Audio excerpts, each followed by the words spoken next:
Hey everyone, Kuro the Artist here, and welcome back to another Ben 10 breakdown. As we continue breaking down the controversial third season of Alien Force, I made it a vow in my last breakdown to view these episodes in a new light, and review them as fairly as I have done with any of the other episodes so far. And boy, did these episodes really push the boundaries. I was hoping that similar to a handful of other episodes that I used to despise that I've since come around to after all these years since they've been released, that perhaps I could do the same with the third season. And while I still believe there's going to be some long neglected gems that await us, this season had a really rough start. Season 3 starts off with some of the most vexatious characterizations and plotlines I've ever come across, and produces some of the most unfavorable episodes so far, perhaps of the entire franchise as a whole. I don't mean to throw any shade at the cast, crew, and writers of these episodes, because as we all know, this season was the most network influenced, and some of the crew that worked on these very poorly received episodes also worked on some of the best episodes of the whole franchise. Granted, some of these episodes are miles worse than the others, which aren't really that bad, but with revisiting this season, I feel this video will show just how bewildering Season 3 really was, and despite making efforts to shed my bias and point out the good things are fundamentally too far and few between. If this is your first breakdown and you're curious about how my rating system works, there's a detailed description down below, along with a link to all of my previous breakdowns, but by all means watch this video first, I'm sure you'll still enjoy it. Although before we begin, I want to announce that I'm going to be changing how the breakdowns work. Honestly, there's way too much to discuss in a simple update section for this video, so I'd like to direct you all to a video on my second channel that will explain everything. And trust me, if you're a fan of these breakdowns, you're gonna want to watch that video, or else you're going to be very confused from here on out. Secondly, like I said, I'm going to start streaming on Twitch a lot more, and I've decided that Tuesdays are the best day to stream for me. I'm still determining a specific time of day, so make sure you follow us on our Twitch down below so you don't miss the streams, where I'll be alternating between drawing and then playing through all of the Ben 10 video games. There's a chance I'll upload the VODs on our second channel after the streams, but as of now, your best bet is to just make sure you catch the streams when they're going on, so follow us down on Twitch. And without further ado, let's get into the breakdowns.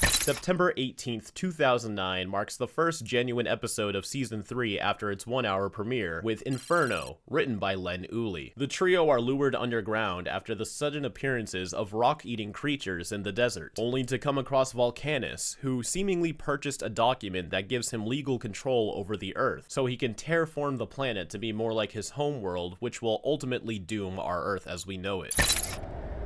This might be our first time seeing the desert during the day. Animated little dusts of wind accumulating up at the top. So it might just be me, but if any of y'all look at these rocks and think they look a little bit floaty, it's because there's typically two types of shadows you have to worry about. The shadows on an object itself, which makes it look three-dimensional, and the shadows the object casts onto other terrain, which makes it all look connected. This doesn't have any shadows actually casting onto the ground, so these rocks just look very bold and in your face. But actually, in this next scene right here, these are the shadows I'm talking about. Without them, these rocks just kind of look like stickers. Oh, this background is pretty solid. Heat ripples too. They at least aren't sleeping on the effects. Now, I might be wrong, but I think Derek J. Wyatt designed these peroxivores, I believe they're called, since he did a lot of freelance work on Ultimate Alien Force. I say that because I know he did this weird Rainbow Dash edit of this character, and he usually only edits his own artwork. These things do show up in Omniverse as well. And now they've transitioned into CG. CG is not blended terribly, it's just a little obvious. But normally CG is saved for machines and cars. It's very rare they'll actually do a character in CG. Yeah, here they look a little Are we there yet? You know, all throughout seasons 1 and 2, I was always wondering how they handled being up all night and still going to school. So I like that in season 3 when we get more daytime scenes, we see them actually be tired and sleeping. Speed trap's coming up. Guess he's tired of collecting those tickets. What? Can't wait for that to never be used again. A Burger Shack next exit. Speeding tickets give me a headache. Yeah, that's a total 180 from season 1. That's a $400 speeding ticket. I know. I think it's a personal record. Inconsistency or character growth? You decide. What's the big deal if they eat a few rocks? You know, it's weird seeing them without all the dramatic lighting. Well, you look human anyway. You telling me those big things aren't going to be able to smell the rock on them? But Alright, well, Even if he doesn't use it now, they're at least introducing the concept, which Kevin frequently uses throughout this season. Hero time! Oh shit. Alright, season 3's the GOAT. I take back everything. Humongosaur! Now this is an Omnitrix glitch that doesn't get talked about a lot. In addition to Ben now getting wrong transformations, sometimes the Omnitrix also flat out doesn't work, which, you know, did happen in Classic too, so there's that consistency, but like, I don't know, still kind of frustrating. And he survives that. Yeah, see? They smell it. This whole interaction kind of proves that Kevin is indeed made of different elements and not DNA. If you don't know what I'm talking about, watch the last breakdown, but basically Kevin's clearly covered in different materials, but at the time writers claimed this was just alien DNA that coincidentally looks like materials. Although no, if you go searching for a screenshot, it seems like that's one of the things that's lost to time, so I can't prove it. But I think the writers just liked keeping you on your toes, so this very well could have been developed to be materials, but since they were asked about it, they wanted to go, actually no. You gotta be kidding me! Yeah, these things are looking worse and worse the more shots they're in. Wow, so right here, not only no hologram, but he didn't even activate the Omnitrix. Brainstorm. And a new power for Brainstorm, his levitation. Honestly, does anyone actually have a problem with that? Because I'm not gonna lie, I know a couple of the people who worked on the show did have a problem with it, but it seemed like nobody actually cared until they said they did, and then people just kind of adopted that opinion. I don't know, maybe I just don't care, and like, you know, the more powers an alien has, the less there is a reason for there to be diverse transformation, so I buy that argument, but I mean, I don't know, I'm not bothered by it. This is also kind of a new power too. His electromagnetic levitation. Plus it gives Brainstorm more use too, instead of just being like annoying. And look at that, it's not just metal things, because he's doing it to Kevin and Gwen. He's able to levitate them out of there. So I guess that's just, you know, telekinesis in a way. Well, holy shit. This frame is pretty infamous for one of the worst examples of size inconsistency and proportional inconsistency. Like, Brainstorm is drawn so much bigger than he should be, and very awkwardly shaped. A lot of the times you can excuse it because it's like, you know, not as distracting, but this is very distracting. That they only eat stone. Lucky me. Yeah, he's stone. Pyroxivores. Pyroxivores, what did I say? There's lots of species here on Earth you won't find in any book. Unicorns, trolls, pixies. You can find all of those in the book. Even Bigfoot? That's a guy in a suit. Now, I'm not a Secret Saturdays fan, but I believe I remember hearing that this creates an inconsistency because Secret Saturdays and Ben 10 take place in the same world, and I'm pretty sure Bigfoot is real in that show, but I don't know. Something scared him. Now what? You had to ask. God, that's gotta be terrifying. Especially in a car, too. You'll dent the roof! Man, slamming up against these rock walls are gonna dent your whole car. Yo, his car can fly now too. This is just straight up too much to ignore. I think this is only in this episode as well, but like, come on, you can't just be like, alright, Kevin's car can also fly, and then have it never fly again. And now that they're miles below where they've fallen, they're still in the same background. This is before they fell, this is after. It's the same one, except it's just tinted blue and zoomed in. What are you, claustrophobic? I'm so not claustrophobic. I just can't stand being in tight, closed spaces, okay? You have a problem with that? Why is she getting so defensive about being claustrophobic? Another slight personality change in Season 3 characters is they do make Gwen a little bit more argumentative, I want to say. In the classic series, she was pretty argumentative, but that was mainly just with Ben. She got along fairly well with all the other characters, but here it's been transformed into Gwen can be pretty hot-headed with just about anybody. And there's frequent times in UAF where it just feels random, and it makes Gwen a pretty unlikable character. Although I will say in this episode, Ben's attitude is fine. No problem. Wow, a color grading shift. Looks like it was digitally added though, and not colored to be this way. TNT. Where'd he even get that? I'll handle the lighting. So we've seen her light up areas before, but she usually creates an orb to do so. Here she's just using her hands and boom, the whole room is bright. But it doesn't seem like it's the mana itself that's making it bright. It's like she just made her hands glow and boom, now there's light in here. Alright, this guy. This is a very different effect for Big Chill's phasing. He's got his regular colors instead of the silhouette shadow thing going on. And when he's phasing through, we're getting these particles. It's cool looking, I guess, but this is just, you know, random. There is, soon as you let me go. So this guy right here, Moldy Warp, is actually voiced by Paul Eiding, a very un-Grandpa Max-like character. But hey, shows off his range. Not really helping, Sonny. I can kinda hear it, but I wouldn't have been able to guess if I didn't look it up. Moldy warp. Explosive. Been stealing that stuff, protecting my herd. So this guy is like an underground farmer that steals explosives from the surface world to protect his rock-eating cow things. Well, alright then, we're definitely Trying something new here. Why were you throwing rocks at us? I couldn't get to my explosives. Mostly use all the other fella. Alright, this thing looks pretty cool, I guess. Kind of reminds me of the bat guano machine that the hybrid used. Wouldn't even be surprised if it was, like, in-universe repurposed from that. And the pickaxe aliens are back, so you know what that means. Dares intrude! Ah, not you again. Feeling is mutual, Volcanus. So here he's got his regular UAF appearance. In his first reintroduction in Season 1 of Alien Force, he had a slightly green-tinted costume. Is that all you got? I was just thinking the same thing. These pickaxe aliens ain't shit. Got remote-controlled drills? Alright. Nothing Brainstorm can't handle. You had to ask. Is that the second time this is said in this episode? You had to ask. It is. Wait, whoa. This is my planet now. I filed a claim, paid the fees. It would have been dope if Ben 10 developed its own, like, alien language system that people can decode, but this is all probably just random things. Although, technically, since Ben defeated Vilgax in the Conqueror's Challenge, Ben is the owner of the planet, so he would have had to purchase it from Ben. So this could just be a bunch of bullshit. Planetary renovation permit. Also crazy that Ben can read this. Is this being translated to him, or did Ben actually learn this language? I get to change the atmosphere any way I want. I have all the comforts of home. Where you come from on a cool day, it's 850 degrees. Kind of makes a little sense since, like, we saw he was impervious to lava in the Galactic Enforcers. You thought I was crazy. He's also got his drill arm now. Although at least in this episode, it seems like it's permanently part of his costume, and he can't, like, turn it off and on or whatever. But how come this countdown isn't in the alien language? Somebody do something about her. Yeah, he's got a bit of a change too. In Season 1, he at least had this threatening mob boss kind of vibe, which, you know, does get turned on its head in the final scene, but he still carried with himself some type of intimidating presence. Whereas here, all of that is set aside in favor of comedy, which isn't really landing. Where did he get those things? Earlier he said, Why were you throwing rocks at us? I couldn't get to my explosives. but he's had these on him the whole time. Come on, Gwen. What happened to those OP powers? These should not be giving her a hard time at all.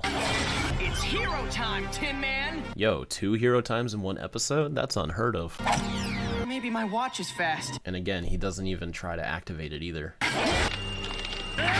They're getting whooped by the pickaxe aliens and 2 drill machines. Now get that varmint. So they give the win to Moldy Warp. Of course they do. They really got the main trio here jobbing for this mole man, because this is the true hero. This is the one that fans are rooting for right now. Fans really gotta pull a string to get his drill to spin. Surely with your riches you can afford better tech, Volcanus. Spider Monkey's punches are hard enough to break Volcanus's armor. Yeah, this armor is very weak. Ben is doing a really good job here though.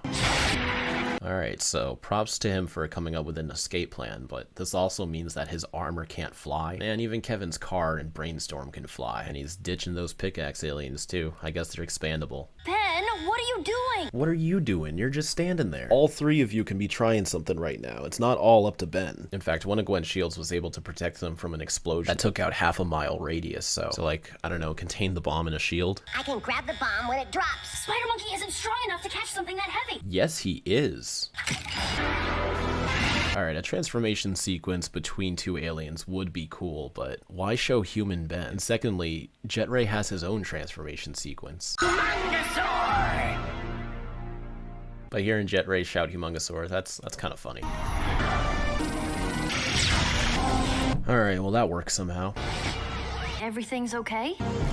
Of course, why not? What's to keep Volcanus from coming back and dropping another bomb? What's to stop Volcanus from doing this somewhere on the other side of the planet if we're really trying to talk about contingencies? I do like that the lighting of the explosion brightens up the background as it goes up though. And this explosion's animated pretty nicely. You eat them? I mean, yeah. Ew. I would try it. Why not? I haven't had anything all day. Thank you, Kevin. So now we're trying to establish a new status quo for what makes a Ben 10 episode a Ben 10 episode in season 3 forward. I gotta say, this is a rocky start. Call me a hater, but this plot's getting a 1. So much about this is just random and doesn't make sense. Like, who really owns Earth now? Nothing comes of it, so who cares? How does one legally buy a planet? Is there now just a giant ass hole leading to the center of the Earth now? Like, these are just some minor nitpicks. Let's talk a little bit more about the general idea of this. Obviously, season 3 is starting off trying to do some one-off episodes now to break up the story arcs, which they did from the last 2 seasons. In this episode, you can kind of get the vibe that they're just trying to throw together whatever plots they could think of to try to create this new status quo. So Volcanus purchases the Earth to try to blow it up to be more like his home planet, and the trio practically seem powerless to stop him without the help of this random new character who I'm sure nobody can really defend as a good character. You can tell they really thought they were trying to do something with this guy and make him like quirky and charming and the comedic relief of the episode, but he doesn't come across as any of that. He's not even really that annoying either. He's just kind of there and fills up space. Not to mention all the random new things that Brainstorm can do, Kevin's car can do, them randomly being like, oh, pixies and unicorns and stuff are all real. You'd think that was going to be set up to something later on happening in the plot, but no. The fact that all of those mythical creatures are real literally has nothing to do with anything. In fact, this whole episode just seems very clunkily put together. You start off by trying to figure out the Peroxivore mystery, then they're trapped underground learning about Moldyward's lore, and then boom, turns out this is a plot to save the Earth against Volcanus. Like, what is going on? It just feels very disconnected, written without much intricate thoughts, and it just feels like it's born from the frustration of the new direction. To give this plot anything higher than a 1 would only be built on arguments that involve so much over-justification and conclusions sought that were not actually there. Characterization though, I'll give it a 3. Ben was written pretty alright in this episode. Gwen is starting to succumb to the arrogance that she develops later on, but it's not horrible here. Although Kevin just kind of feels there. Moldyward just kind of feels there. He's not funny. He's not interesting. He's not anything really. Like, I don't feel anything from this character. Volcanus though, he takes a hit. Barely even feels like a threat anymore. Like Dr. Animo, he's a joke, but he's still threatening. Volcanus, he's just a joke. When you say like, oh, he's about to terraform the Earth, sounds crazy, right? But do you really get the vibe of how serious that situation is in the context of the episode? Or does it just kind of seem out of nowhere, as is like every 30 seconds of this episode? Visuals, it'll get a 2. Fight scenes were pretty whack. CG's alright. Peroxivores had neat designs, but just seemed like a bunch of filler. The trio getting fucked on by 2 drills and the pickaxe aliens is inexcusably stupid. And Ben just smacks Volcanus in like 10 seconds and then he dips. Climactic scene didn't feel that intense. It's just, I don't know. I feel nothing from this. Importance, it can get a 0, but I'll give it a 1 just because this is the first look into the new direction of Ben 10, or at least their attempt. It does get fleshed out later on in season 3, but right now you can tell the writers have no idea what they're doing. They're just trying to respect the demands of the network. But you know, we get to see some cool stuff with Kevin's car. We're introduced for the first time that Kevin starts using an ID mask to look like his normal self, and we get Volcanus's new color scheme. So there's some little bits of cool things in there that does help the foundation of things to come. But beyond that, even a 1 is generous with the importance of this episode. And entertaining, it also gets a 1. I don't even have the courtesy to say this episode is frustrating with all of its errors. It's just boring. That leaves us off at an 8 out of 25. Not quite the worst score an episode's ever gotten, but it's pretty down there. On October 16th, 2009, Charlotte Fullerton gave us Don't Fear the Repo, alternatively called Vreedle Vreedle. Bazel, after hearing about Ship's successful involvement in the Hybrid War, aims to repossess Ship for his own personal gain, and hires Octagon and Rhomboid Vreedle, 2 very destructive repo men, to bring back his so-called property. The trio and Julie must split up to try to figure out a solution to this problem. I like this little panning display of their dashboard. Interstellar traffic bot in red and silver, no less. I don't remember this at all, to be honest. Delicate situations such as these require a certain procedural acumen in which I happen to be well versed. So this right here is Octagon Vreedle, my favorite of the 2 Vreedles, voiced by John DiMaggio. This whole thing is kind of similar to Brainstorm's shtick, where he says like things in a very overly intellectual manner, but it's juxtaposed with his typical hillbilly accent. So it's like he's still like, you know, the typical stupid hillbilly, but with a different vocabulary. Octagon was actually mentioned in Kevin's big score. Octagon Vreedle says you've been kid messaging all the underground swappers. Evening, officer. Or morning. Difficult concept to determine in space. That's a pretty clever line. I'm just as sorry as I can be, Octagon. And Rhomboid, his brother, voiced by Rob Paulson, who kind of does just play straight the whole typical hillbilly vibe. So I've been looking for the screenshot and I can't find it, but I remember Charlotte Fullerton saying she based the Riddles off of two characters from 1987's Broken Arrows. Alright, I'm an idiot. The movie is actually called Raising Arizona, but the scene on YouTube was called Broken Arrows. Here's a clip. I was just explaining to your better half here that when we were tunneling out, we happened to hit the main sewer line. Dumb luck, that. What Devil here is trying to say is that we felt the institution no longer had anything to offer us. Oh yeah, this is a ship episode too. And thus, Julie's here as well. This is another non-electrical component that he's created, so I'm convinced that Ship is able to just mimic things without having to possess them first. That would explain how he's able to make her mech suit later on. Like that too. Yo, her backyard keeps getting fucked up. Got that distress signal. Summoning Ben. We're Repo men. Quality service for all repossession needs throughout the galaxy. Here they have a full-on occupation and everything too. Later on the Riddles are just dicking around, kind of doing whatever. A court order authorizing us. This is the second episode in the row that has to deal with intergalactic law. Actually, the whole season, Vilgax uses the Conqueror's Challenge, then Volcanus apparently purges the Earth, and now the Riddles are legal reps as well. Is this like a theme this season that I've never recognized? Although this alien text is pretty cool. It's very different from Volcanus's paperwork from last episode. I can't read that. Yeah, neither can we. No tanks or missiles. Don't want them to know how valuable you are. That's smart. Jet Ray? Yep, but this is a super thick neuroshock. How do you manage this?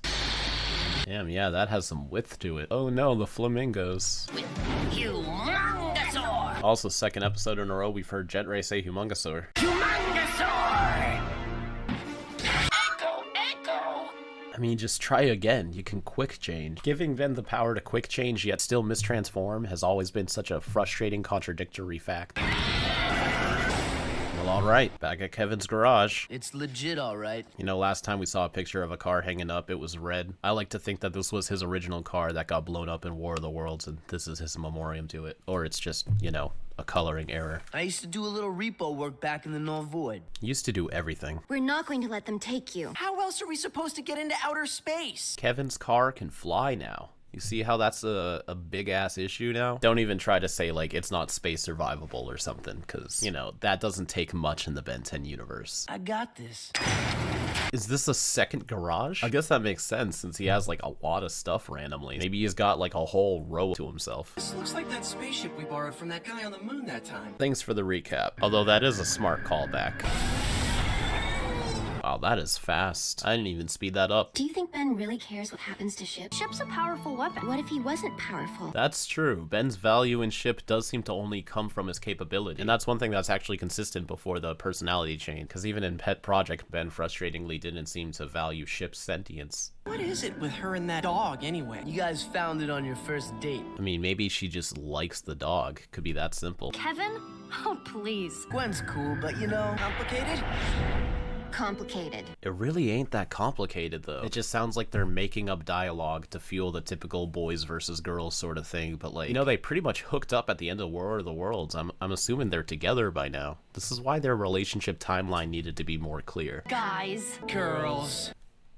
Oh, I love the backpack mode. That's 3 things in this episode that there's no way he could have realistically possessed. We'll be taking that there galvanic mechamorph now.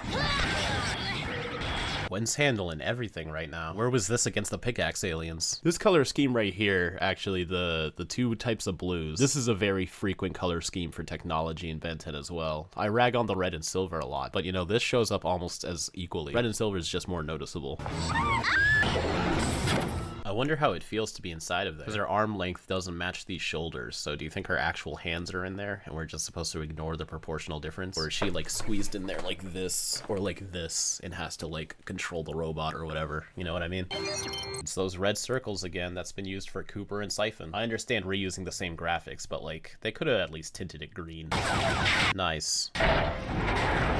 Oh snap, I forgot they have super strength. Well, I mean, of course they do. They're a Ben 10 character. I can't even feel it. Kinship? I've got loads of experience in a courtroom setting. As a defendant, Same. they listen to me before they listen to criminal mastermind Kevin Levin. I hate how right Ben is. It's just gonna fuel his ego anymore, and like, I guess it works in the advantage of Ship, but you know, it's not like we need yet another reason for Ben to get all hot-headed. You do not eat children. They are delicious, but we have laws. We got two of the hammer aliens from the Big Tick again. Also, am I mistaken, but did Judge Domstol just says he thinks children are delicious? What's next on the docket, bailiff? Judge Domstol here is also voiced by John DiMaggio. Wouldn't have guessed that. The court ordered repossession of... Bailiff here is D. I like the red and blue color scheme on him. At present, Your Honor, He's the guy who left Ship on Earth. in nothing short of saving the entire universe, So Bazel wants Ship because now he has value since he participated in ending the hybrid war. But no, I don't think Bazel is his legal property anymore. If you straight up give something away, that's the end of it. You gave it away. This shouldn't even be a court debate. And where is the property now? Who in their right mind would hire the Friedel brothers to bring someone back alive? Vidal brothers are out here murdering.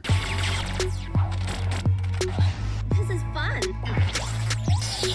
What was that? Some type of mana or energy absorber? Everybody should be getting one of these. Oh, this is not good. Can she not use her mana at all now? Isn't there a whole episode about Charmcaster doing some big ass ritual to take Gwen's powers? She should have just hired the Friedels. We need a distraction. Alright, it's a little funny, but there's no way that poppin' bubble wrap is louder than actual laser gunshots. Maybe they have hyper hearing in addition to their super strength. Didn't I tell you the next time I saw you in my courtroom? I wonder. Didn't I tell you the next time I saw you in my courtroom? Yeah, that does sound like John now. oh, You mean to tell me they got through all these sheets of bubble wrap and Gwen and Julie didn't start running away till right now? That's your own fault. Let me handle this. Your Honor, I am Ben Tennyson. The Ben Tennyson. Wielder of the Omnitrix, savior of the universe. I'm sure you've heard of me. I need you to do me a little favor, Judge. There's been a little mix-up here. Ship is part of my team now. That's the famous Ben Tennyson team. Say, ever seen an Omnitrix? This is a pretty amusing frame. Oof. As is this one. You fucked up, Ben. Slap the boot on him. They didn't lead with this? Hell, they could have done this when they rolled up to Julie's house before Gwen and Ben showed up. They did something to Ship. I can't move. Gwen's mana effects are constantly shifting between the transparent and the glowy texture. I like them both for different reasons. And I kind of wish there was like an in-universe explanation onto what each one does, but I'm sure there's not. It's just whatever the animators felt was most appropriate at the time. This frame right here looks like the Pacha meme from Emperor's New Groove. But this is a weird transition. We start with a close-up shot to Ben, and in one take, he shrinks down, and then all of a sudden, we're out here at a wider shot. Even the backgrounds change. Look at the asteroids. Just a bit odd. Dom. Holy shit, May I Ben. call you Dom? You know, I shouldn't be annoyed because this does work. It's just like, it's crazy. Like, Ben's personality isn't like a binary, he's either serious or cocky. There's a whole lot of other aspects to it too. And here, this isn't like cocky Ben or fun-loving Ben. This is just straight up egotistical Ben. I can defend a more lighthearted Ben, but this is just like, get your head out of your ass, man. And it's not even like he's putting on a show to make this in their favor. Like, this is really who he is right now. The court rules in favor of Ben Tennyson. Sure. I apologize for wasting your time, Mr. Tennyson. give me a lift to Earth. Why do you need to go to Earth? You just go home and do whatever it is you do between episodes, and Ben and Kevin go to Earth and tell the Riddles to get. This is a predicament I did not anticipate. Yeah, I'm amused by them right now. In the CG ship, the legs just kind of pop out in this frame before they start extending down. Did Goop just fit his entire body inside of this gun? How's that work? And where's the gravity projector? I swear, more often than not in Goop's appearances, they screw up the physics of the anti-gravity projector. So it's like, it was a neat idea, but they can't for the life of them seem to be able to stick to it. So at this point, they should have just not. Did Mechamorph Suit Julie get an action figure? Because if not, she should have. I'd buy it right now if I could. They won't be back. Yes, they will. I like Goop's little twisty animation here, and you can see his eye holes. Not often you still see his eyes in Omnitrix badge when he's morphing about.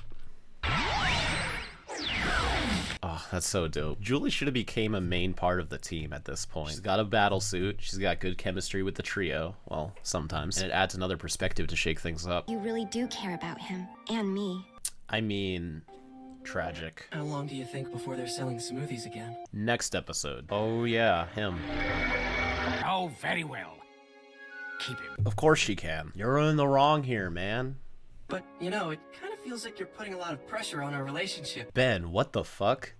So now we've hit the introduction of the Vreedles. They actually show up quite a handful of times in season 3 and then become recurring characters for the rest of the series. The plot of this episode, I'm gonna give it a 3. I do think it's interesting to bring back Bazel and have him try to capitalize on the success of the hybrid war. And part of me wants to be like, it seems random for it to be Bazel, but also we never really got to know him as a character, so he very well could be like this, and we just didn't know anything about his private life. Yeah, he's kind of a jerk, but like, you know, using that plot point to try to create this conflict. Also, the introduction of the intergalactic repo men known as the Vreedles. I think it all makes for a pretty good episode. It's kind of bare bones, though. Like, the premise is alright. Once we've established all of the major conflicts, there's just a lot of fluff in the middle. It feels like the Ben and Julie versus Vreedle fight drags on a little bit too long, as does the Judge Domstole scenes. It's like the setup is great, the payoff is pretty great, but the middle part, they're just kind of stretching to fill the 22 minutes. But hey, this is Ship's Battle Armor's debut, which is arguably underutilized, but it made for a great scene in this episode. Also introduces the intergalactic court with Judge Domstole, so you know that eventually evolves way far down the line to the Universe v. Tennyson episode. Not that you really need this to set it up. It's just interesting to have such stark comparisons. This episode, it's a relatively private courtroom floating around in space. Omniverse, they got a whole intergalactic show. But hey, let's get back on track. Characterization, I'll also give it a 3. I really do think this is the Vreedles' best episode. They were very tough characters for me to accept as a kid, I'm not gonna lie, but that all just comes with like the whiplash of the sudden change in the series. Now that it's been years and it's settled down, I can appreciate them for what they are. Domstole and the bailiff, you know, they flesh out the world a little bit, they do their jobs, they got some personality, and I want to say we got more development between Ben and Julie in this episode, but we really didn't. It just kind of seemed like a repeat of the arc they go through in Pet Project. Nothing really happens between the characters here. It feels like there should have been, but there's no true evolution. Ben continues to undermine Julie and Ship. Their relationship continues to have problems. And granted, they probably didn't expect to keep digging themselves in the hole when writing this episode. They probably truly were trying to set up for some type of relationship development later down the line. But here it's just like the bare bones groundwork with a lot of implied things that you can trick yourself into thinking this episode did do, but it really didn't. Visuals, I'll give it a 3. There's a lot of neat things happening in here. Animation's alright. Set design is alright. It's just very average. Importance, I'll give it a 3. While this is the Vreedles' introductions, all their appearances and relationships are very disconnectedly jotted around, and there wasn't any true development with Julie and Ship's relationship either. It's like she could have lost him, but she didn't, and then that never really becomes a factor. It's a pretty self-contained story, despite introducing the Vreedles, if that makes sense. Best I can give it is a 3, but I wouldn't say this episode is like a must-see. And entertaining, let's just finish this off by another 3. Definitely a step in the right direction after the disaster that was Inferno, but season 3 still trying to figure itself out right now, and it takes 2 steps forward and 1.5 steps back. So that leaves this episode off at a 15 out of 25. Let's move on to the next one. Stan Berkowitz wrote the episode Simple, which first premiered October 9th, 2009. A young alien girl requests the aid of Ben 10 to end an ongoing war on her home planet. Ben agrees, but struggles to find a solution to their problems. Meanwhile, Kevin and Arjit team up for a scam. I like that you can see the Mr. Smoothie sign reversed in the mirror. Also, look at that, I was right. Repaired by next episode. Seems like Kevin has started using his ID mask on the reg. Down, boy. And Ben's with Ship. You know what? Watching this in production order really pays off. It's like Ben's trying to bond with Ship now to respect Julie's wishes. I dig that. I need you guys for a mission. I've got taekwondo practice. Add that to the list of martial arts she does. Kevin? No. He doesn't even have a reason. We don't mind helping out, but we do have lives. So they've been through enough missions to kind of determine that not all 3 of them are needed for every mission, which is valid. Can't say no to this. All right, here we go. It was teleported to my room this morning. It's funny because we saw that other guy in the season 3 premiere teleport to his room. Someone must have leaked Ben's teleportation coordinates on the extranet. Surprised he doesn't get teleported random things as a prank. Ben just wakes up and his room's covered in tiffin or something. Dear Mr. Ben 10, my name is Probity. Probity here is voiced by Vivian Pham, who voices Julie and Ship. I wanted to know if you would come here and stop everybody from fighting. That's a bold ask, because if he does it, that means anybody can send him messages and he'll go to their planet and stop their war. That's why you can't pick favorites, Ben. You gotta stay neutral. Everybody hates war, but nobody ever does anything about it. Oh, Kevin, that's That's not true. Also, has Ben playing video games right now? Maybe that's because there's never been anybody like me before. Well, gotta admire the optimism. Yeah. Really? Yeah. Facts, Gwen. Dotted line across that planet? This must be a very small planet if they can see this from the atmosphere. So the ship that's spitting out the dotted lines is massively larger than the dotted line formations themselves. So like them just popping up here, it's a bit strange. You only see the missile that caused the explosion for like 2 frames or so. So Big Ship is usually voiced by Kevin Michael Richardson, but in this episode it just sounds like Vivian's voice pitched down.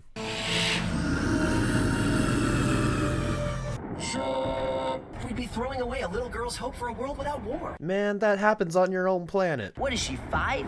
Past time she learned. It's harsh, but true. I don't advocate for war at all, but like, you can't just expect your superhero role model to just come in and end it all. Ben's arm is clipping into this chair pretty strangely. This shot's pretty good. You know something? So this shot of the red people shooting at them is just the shot of the blue people shooting at them, but recolored and flipped. Which, you know, they do look exactly alike. I just find that funny. Since when does that door exist? Ben 10, and I've come all this way to tell you that war just isn't cool. He did it. Get him! Both leaders are voiced by Jeff Bennett. Humongosaur! Almost all mistransformations in season 3 so far are Humongosaur. But this is our first one for a new alien. Usually his silhouette is black and his bones are green, but I guess they're switching it up here. He's getting covered by these magnets, which morph him into the Lodestar body. I like seeing the stripes extend and split as his head pops out. Never really got this background though. Lodestar! So if you don't know, his name Lodestar comes from lodestone, which is a magnetic mineral. In 5YL, we tried to design him a little bit more obviously connected to that mineral. No time to shake down a new guy. His voice is alright. Very different from his other 10, or 13 now, I guess. Although he's technically not new anymore, since we did see him be used in War of the Worlds, but, you know, he's still fresh. Oh, wait a minute. Although, now he's acting like he didn't know what he did to begin with. Being inexperienced with him is one thing, but he at least should have known what Lodestar's powers were by now. That was purely just for the audience. I'll always love watching ship transform. Is that a new one? Who keeps track? Yeah, they all should. You were all there. A regenerating power pack. And now Kevin's a criminal again. Kevin, long time no see. Forgot how big Argit is in UAF. What are you up to here? I scoop them up and sell them to the other guys. It's actually not a bad idea. But who's making the guns in the first place then? Your overhead just went up. We're only defending ourselves. See? Oh yeah, Alien 4 Season 3 is notorious for using a lot of unnecessary shaky cam. A lot of times it really works, but a lot of times it looks random. Like this shot, that looks really good. This one, eh. I'm a man of action. Hey. Who fired that? Did that just come out of his ass? Y'all should be wearing masks. Here you are, gentlemen. 2 guns for 5 people. Word. It's cool that the jewels glow. I like that. Argit. You know, not that I agree with Argit running this scam, but Kevin's acting like just because he caught him, he's now part of the whole thing and needs to split the profits fairly. This was Argit's whole deal. Kevin just rolled up and was like, this is my shit now. So Argit's in the wrong morally, but Kevin's in the wrong industrially. Ooh, very nice. The forbidden potato. I can explain. You're making money off other people's misery? Okay, I don't have to explain. Damn, Kevin. What is with you in this episode? I am not the enemy. Just switch forms, man. Come on. Wait. And of course, she's the only one that looks different. Ben 10. Get yourself loose! I can't hold on much longer! Is Gwen powerful or not? Like, can we decide on that already? Because what do you mean? She just made the shield, like, right that second. What's she struggling for? And now it's gone. You really are him. Let's eat. Not gonna lie, that looks pretty good. They eat the bone too around here. I'll bet she doesn't eat like this every day. Our citizens must sacrifice for the war effort. Then what's she doing here? Whose kid is this? Also, what's to stop her from just like grabbing that food? Like, I get the whole subtle statement on poverty and whatnot, but if they were trying to do that, she shouldn't be in the literal war room with them with all of this food. But our neighbors keep attacking us. That's actually a pretty solid commentary, how they both feel like it's the other person's fault, so I'll give them that, but that's also not that bold of a statement to make. There doesn't have to be a war. They've declared declared a truce! What the fuck? These guys can talk? Don't worry. They'll be shooting at each other again in no time. Why is Kevin rooting for the war? Like, this is playing up the fact that he used to be a criminal way too hard. Even in season 3 itself, Kevin isn't always like this. It's like this episode, he has a random, like, hard on for pulling off scams and whatnot. It's like every negative quality in him was turned up to 11. Savin was the wisest man who ever lived. He gave us our laws. And the society has just never moved on from his teachings. Also, he doesn't look like any of them. No one can remember if he was red or blue. That's what all the fighting's about. Is this supposed to be funny? No transformation flash. Also, of course, Ben only gets Humongousaur in times where he doesn't need Humongousaur. Now everybody shake hands. You ruined everything. You tried to shake with your right hand. These characters are so irrational that I don't even want their war to end. It doesn't feel like I sympathize with them at all. Like, everybody deserves to have peace. But beyond standard morality, all of these characters are very unlikable. So there's nobody to root for, except for the idea of ending war, which, you know, we already root for on Earth and with the High Reed invasion. If they're really about to go to war over a handshake, then yeah, maybe this planet is deserved to be doomed. I don't know. That's another just flipped shot recolored, as are these two. They're really saving a lot of animation in this episode. That was fast. You were right about the truce not lasting. Cut me a little slack, will ya? Why not?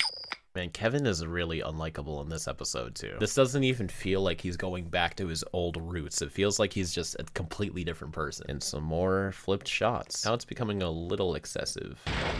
Also with the explosions just haphazardly slapped onto different parts of the frame. This episode, I mean, maybe this is the episode's quality they needed to sacrifice for Vengeance of Vilgax to look so good.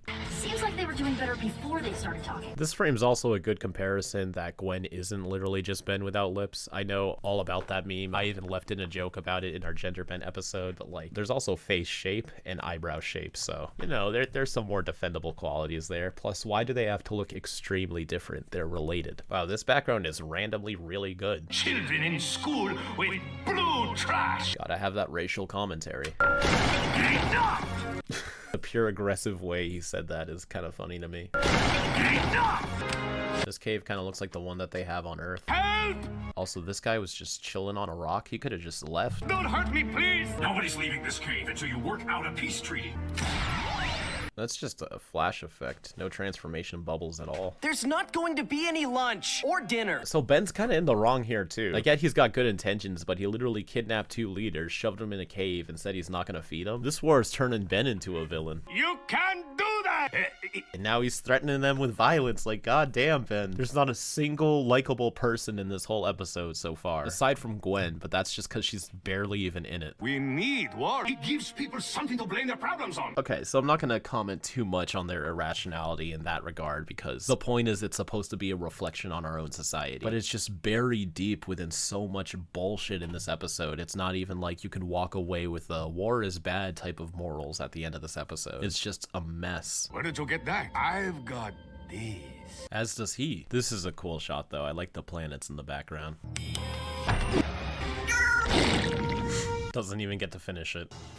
This guy isn't even animated at all when he's talking. About our honor and purity. But the red guy is. You guys are fighting so you won't have to fix your real problems. I like the big booming filter on his voice. That's nice. A few days ago, he's been here for days? My friend Kevin said I'd never be able to fix everything. Look at the sun literally being cast on this. I know what they're going for, but it's too cheesy right now. Like, this episode didn't earn this. I'm going to stay here as long as it takes. Meanwhile, back on Earth, the circus freaks and Dr. Animo team up and take over Texas or something. I don't know. He can't just abandon all of his earthly duties for this planet. I've got nothing but time. Not true. Man. Get him! Get him! I was just gonna compliment the nice lighting change for the missile impacts here, but then they immediately stopped doing it in the next frame. This shot always bothered me too. Gwen's keeping pace with way big. Into something smaller. And Ben can hear her too over all of this commotion. Although this is a neat transition, how you see him shrink down. Getting out while I can. Let me hold on. Funny. Man, this was Arjit's whole operation, Kevin. What? Also, Arjit can probably knock Kevin out with his quills. If he can knock out a mutated Toku Star in Omniverse, he can take on Mutant Kevin. And they managed to re-accessorize, like, instantly. Chip has just been chilling here in the desert by himself this whole time. We have to wait! So this image was definitely animated as a concrete rectangle and then perspective warped onto ship. Usually you can get away with that for shots like this, but then once you zoom in directly on it, you can kind of see. Ben! When? And they can hear him somehow? Grab my hand! You know, even if I was gonna give Kevin the benefit of the doubt and say for some reason he deserves to hold on to that crate, Gwen can just capture Kevin in a bubble and levitate him onto the ship, or she can create platforms for him to run up, or she can hold both Kevin and the crate and pull them onto the ship. It's like, this is not the way to go. At least they're united now. Against me? I dislike this so much. You do have a heart. That's what poor people have instead of money. And that is probably the worst thing Kevin has ever said. Like, this is obnoxiously out of character for Kevin. There is nothing built on the foundation of his reactions or motivations in anything in this episode. They're just taking the vague idea that he used to be a criminal and being like, all right, so we could take that and run with it and make him do and say whatever we want and just be like, well, he used to be a criminal, so it makes sense. But no, it doesn't. I don't have a home now. I have to work double time at the factory. So here she's speaking kind of expressionless, but then when the camera changes, she's speaking with a smile. This is pretty much the only thing this episode's got going for it, is the redeeming quality that the little girl makes it out okay. But what I also don't kind of get is how she claims that life is so much worse now, even though Ben technically did end their war and united the planet. So now are they at war with themselves and Ben? Or is the fact that they're preparing for a war against Ben somehow, I don't know. I'm not even gonna try to make this make sense. I'm fed up, y'all. This is the most frustrating episode to be unbiased about. But I feel like I've done enough commentary on this episode to justify these ratings, because this episode is truly just horribly thrown together. It creates this vague idea of a moral stance, then has every character go back on it, and then the ending makes zero sense at all. And with that, I feel pretty confident in giving the plot of this a 0.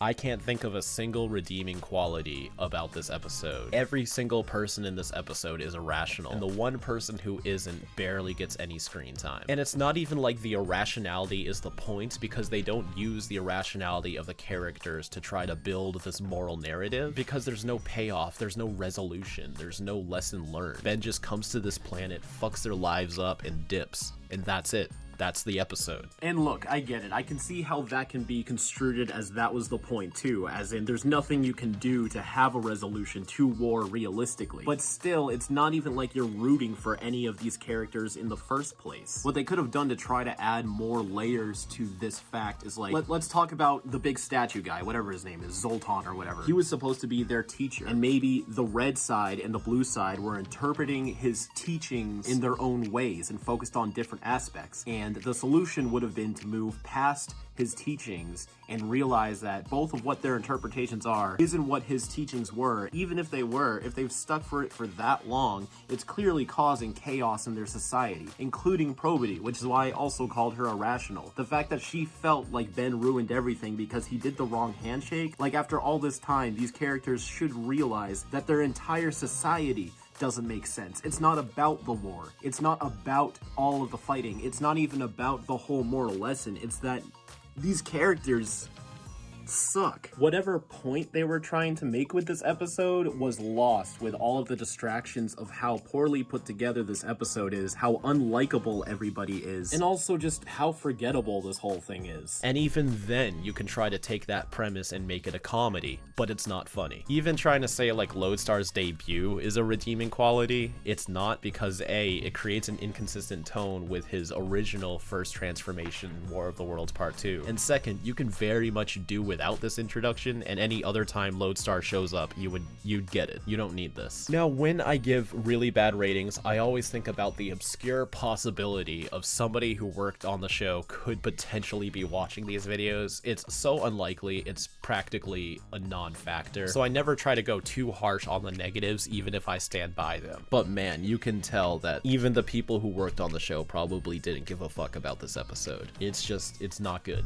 It's not a good episode. Dare I say say it, it's a horrible episode. Characterization is also going to get a 1. The reason why it gets a 1 and not a 0, Ben at least sometimes tries to make an effort to be the morally sound person. But first he does it in an obnoxious way, perhaps influenced by his previous encounter with the judge last episode, and it actually worked, so he thought it would work again here. But that still doesn't really justify his actions. Then he switches to trying to be a little bit rational in the mid part of this episode, and then he's just full on as worse as them. Kevin and Arjit are easily the worst part of this episode. Kevin's personality in this episode is easily the worst it's ever been. I completely stand by that there's just no justification for it. Arjit's pretty much a non-factor in this episode. Probity's cute little girl nature doesn't mask the fact that she's also just as influenced by all of the chaos going on the planet, and by God, I cannot stand the species of anybody on that planet. They don't even have a species name because of how much little focus anybody wants to give them, and I'm sure we're all happy to just move on from this episode and completely forget they even exist. Visuals, I'll give it a 1. There are some moments of animation in here, and it is cool seeing Lodestar's debut, but these character designs, even if they're all the same, the character designs themselves are very uninspired and don't fit the look of Ben 10 at all. There's so much reused animation in this episode that it starts becoming a drinking game, and all of the action is just miscellaneous explosions and lasers. Importance is a 0, just forget about it. And entertaining, I'll give it a 1, just because of how baffling the chaos of this episode unravels. So that leaves this episode off with the worst score I've ever given a breakdown, with a 3 out of 25. I truly believe that even if I didn't have any of my personal dislikes of this episode, any reasonable person would watch this episode and probably give it the same score. It's not good. It's not a good episode, and you really gotta scrape the bottom of the barrel of these ratings to even get those 3 points in the first place. So I only have one final thought, and it's a very small thing I noticed while editing. Despite Kevin and Arjit agreeing to paint the guns white for simplicity, so they don't have to worry about which guns they give to which side, at the end the aliens are shown with purple guns anyways, creating a total of 4 different gun colors.